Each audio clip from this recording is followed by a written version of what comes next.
പൂനെയിൽ ഫുട്പാത്തിലേക്ക് ട്രക്ക് കയറിയ അപകടം 2 കുഞ്ഞുങ്ങൾ ഉൾപ്പെടെ 3 പേർ മരിച്ചു. ഫുട്പാത്തിൽ ഉറങ്ങിക്കിടക്കുകയായിരുന്നു മൂവരും. അപകടത്തിൽ 6 പേർക്ക് പരിക്കേറ്റു. ട്രക്ക് ഡ്രൈവർ മദ്യലഹരിയിലായിരുന്നുവെന്നാണ് സൂചന. രേഷ്മ ശാന്ത അശോകനുണ്ട് വിശദാംശങ്ങളുമായി. രേഷ്മ, അതിദാരുണമായ വാർത്തയാണ് രാവിലെ തന്നെ പുറത്തുവരുന്നത്.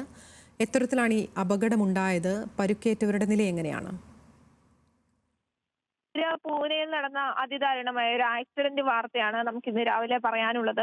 ഫുട്പാത്തിൽ ഉറങ്ങിക്കിടക്കുകയായിരുന്ന 2 പിഞ്ചു കുഞ്ഞുങ്ങൾ ഉൾപ്പെടെ 3 പേരുടെ മുകളിലേക്ക് ട്രക്ക് കയറി കൊല്ലപ്പെട്ടിരിക്കുകയാണ്. മറ്റ് 6 പേർക്ക് കൂടെ അപകടത്തിൽ പരിക്കുണ്ടെന്നാണ് ലഭ്യമാകുന്ന വിവരം. എല്ലാവരും ഫുട്പാത്തിൽ, ഈ കുഞ്ഞുങ്ങൾ ഉൾപ്പെടെ 6 പേരും ഫുട്പാത്തിൽ ഉറങ്ങിക്കിടക്കുകയായിരുന്നു എന്നാണ് ലഭിക്കുന്ന വിവരം. സംഭവത്തിൽ ട്രക്ക് ഡ്രൈവറെ അറസ്റ്റ് ചെയ്തിട്ടുണ്ട്. ഇയാൾ മദ്യലഹരിയിലായിരുന്നു എന്നാണ് സൂചന. എന്നാൽ ഈ ട്രക്ക് എവിടെ നിന്ന് എങ്ങോട്ടേക്ക് പോവുകയായിരുന്നോ, അല്ലെങ്കിൽ മരിച്ചവരുടെ പേര്, വിവരങ്ങൾ തുടങ്ങിയ കാര്യങ്ങളൊന്നും നമുക്ക് ഈ നിമിഷം ലഭ്യമല്ല. വരും മണിക്കൂറുകളിൽ ഇതെല്ലാം ലഭ്യമാകുമെന്നാണ് കരുതുന്നത്. ആതിര. ശരി, രേഷ്മയാണ് വിശദാംശങ്ങൾ നൽകിയത്.